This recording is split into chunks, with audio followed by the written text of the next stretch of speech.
कृष्णा नाम संकीर्तनम यस्य सर्व पाप प्रणाशनम प्रणामो दुख समनस्तम नमामि हरिम परम। हरे कृष्ण कृष्ण कृष्ण हरे हरे, हरे राम राम राम हरे हरे। ऐसा लग रहा है वृंदावन की सारी नदियां इसी सागर में आ रही हैं। तो जहाँ सारी नदियाँ मिलती हैं वहीं संगम होता है, जहाँ संगम होता है वहीं कुंभ होता है। गिरधर लाल की एक नदी का आप सुख ले ही रहे थे। हमारे पूज्यपाद त्रिदंडी स्वामी श्री हृषिकेश गोस्वामी महाराज, जो यहाँ बनजन्य क्षेत्रों में ट्राइबल्स में भी प्रभात फेरी के 7,500 गांवों में करते हैं।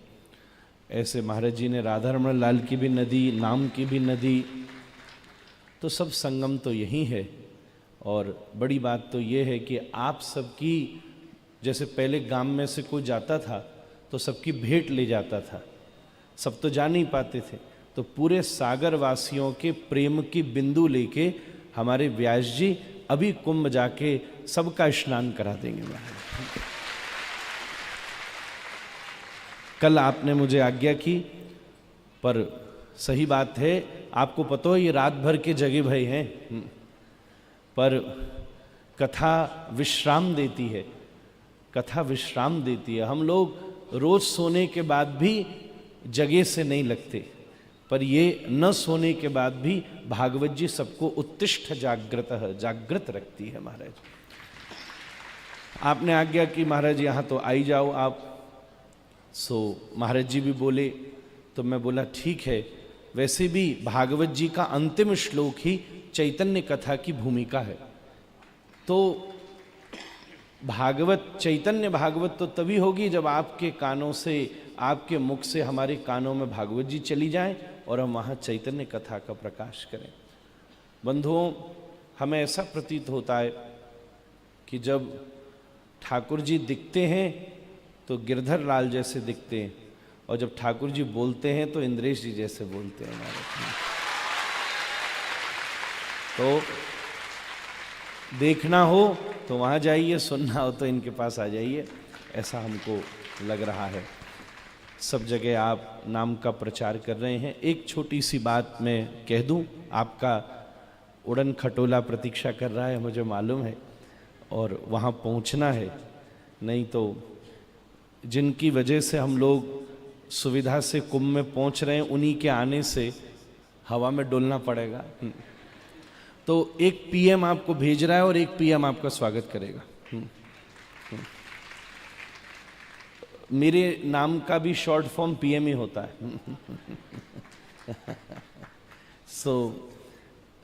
एक बड़ी सुंदर लीला हुई। एक व्यक्ति ठाकुर जी की सेवा करता था। भागवत जी से क्या होता है, हरिश्चित्तम समाश्रयेत। भगवत प्राप्ति से भी बड़ी बात है भगवत प्रेम की प्राप्ति होना। ठाकुर जी कंस के द्वार में गए, किसी को प्रेम ही नहीं था, और जब सलतोषण चारण मुष्टिक से युद्ध हुआ तो सुखदेव जी ने भी सिर पर हाथ धर लियो, बताओ कैसे रूखे हैं। ठाकुर जी को कुश्ती में अंग संग हो गया, उसके बाद भी इन दुष्टन के हृदय में एक रस की बूंद नहीं आई।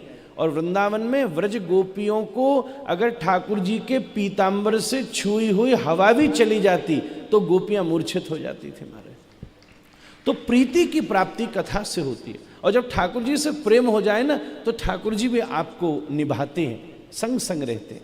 एक व्यक्ति ठाकुर जी को संग लेकर चलता मर्यादा से, ऐसे नहीं डलिया में लेके। गिरधर लाल भी तो चलते हैं, हमारे राधारमण लाल भी तो चलते हैं। तो इन सब महापुरुषों से इंद्रेश भैया सो सीखो कि ठाकुर जी को संग ले जाना हो तो कैसे ले जाया जाता है। ऐसे डोलम डोल करके नहीं, ठाकुर जी सब जगह जाते हैं, उसकी मर्यादा ध्यान रख के ऐसे वो मर्यादा से ठाकुर जी को ले जाया करता था। एक बार ठाकुर जी संग थे, हमने एक बार इनका वीडियो भी देखा था। ट्रेन में भी ये खूब गिरधर लाल को विराजमान करके चकाचकी भोग लगा रहे थे। हमने वास्तव में चर्चा भी करी, बड़ा आनंद आया। तो ऐसे वो भी ट्रेन में ठाकुर जी को ले गए तो मैंने खूब प्रेम से विराजमान कर दिया। अब वो आने जाने वाले उस ट्रेन में, वो कुंभ की तरफ ही जा रही होगी ट्रेन, उसके गांव से होते हुए, तो बहुत से संत थे। जो संत आते वो ठाकुर जी को देखते तो प्रसन्न हो जाते। वो भी कहता महाराज यहीं बैठ जाओ, यहीं बैठ जाओ। अच्छा वाह भाई, तेने हमारो सफर बड़ो बढ़िया कराई दियो, रास्ता में ही ठाकुर जी के इतने उत्सव दर्शन, तो बता तुझे क्या चाहिए? बोले मेरी ये इच्छा है कि आप जहां जा रहे हो वहां से बस एक गांव पहले, एक स्टॉप पहले मेरा गांव आता है, आप सब वहां चलो, थोड़ी देर मुझ पर कृपा करो। संत बोले ठीक है, पर फिर छुड़वा दियो तू। बोले वो हमारी जिम्मेदारी। इतने उत्साह में वो ट्रेन छोड़ करके सब संतों को लेकर के फटाफट गांव में एक आदमी भेजा, कोई व्हाट्सएप तो था नहीं कि पत्नी को भेज देता, be ready saints are coming इतनी सुविधा तो थी नहीं। तो एक छोरा दौड़ायो कि फटाफट जाए घर में खबर कर, 10 20 50 महात्मा आ रहे हैं, ट्रेन से उतरो, सबकी अगवानी करवे लगो। ऐसी भड़बड़ भड़बड़ में एक बड़ी भूल है गई कि बैठे बैठे ठाकुर जी को उठानो भूल गो मारे, जिनकी वजह से मिले सवरे भी नहीं उठानो भूल गो, और सवरे उतर करके चल दिए। अब बात ये थी कि स्टेशन से घंटा भर दूर गांव था। जब वहां पहुंचा तो आदत ये थी कि ठाकुर जी को पहले विराजता था। अब एकदम ध्यान में आया कि ठाकुर जी कहाँ गए, सवरे महात्मा भी आ गए, अब तो रोवे बैठे, अब तो सोचे जने ट्रेन भी कहाँ चली जाएगी। सब महात्मान के हाथ पांव जोड़े। एक जरा हष्टपुष्ट महात्मा था, बोले तू जल्दी जल्दी चल, हम वापस चलते हैं, जब तक तेरी पत्नी ध्यान रख रही है। सब दौड़ करके फटाफट 2-4 महात्मा संग लगे, लौट करके आए। बाहर स्टेशन मास्टर खड़ा था, फूट फूट के रोवे। उसे तो बात करने की भी हिम्मत नहीं हो रही, ध्यान भी नहीं कौन सी ट्रेन, क्या ट्रेन। किसी ने प्लेटफॉर्म मास्टर ने पूछा क्यों रो रहा है भैया, पत्नी खो गई क्या तेरी, बच्चा खो गए, कौन खो गया, क्यों रो रहा है हमारा? तो अब कई बार तो पत्नी खो गई होती तो फिर नहीं रो रहा होता, ये अभी नहीं जानते, जल्दी जाने ऐसी हमारी प्रार्थना है। तो महाराज मैं तो उंगली करे बिना तो तुम्हें छोड़ूंगा, तो पता है महाराज जब थे। कई लोग कैलाश भैया कह रहे कुंभ की व्यवस्था बड़ी खराब है, बहुत ही खराब है कुंभ की व्यवस्था। हमने कहा क्यों? बोले 10 बार घरवाली छोड़ गए, फिर से खोया पाया वाले ले आए महाराज। तो क्या करें, ऐसी खराब व्यवस्था। खैर सबका तो अपना अपना सौभाग्य होता है। क्या घरवाले रह गए, कौन रह गया? खैर ये बात सबके ऊपर लागू नहीं होती। जैसे कि अनुश्री जी की आप व्याख्या कर रहे थे, ऐसी घरवाली किसी की हो तो उसे तो भागवत जी में आकर बैठना ही पड़ेगा।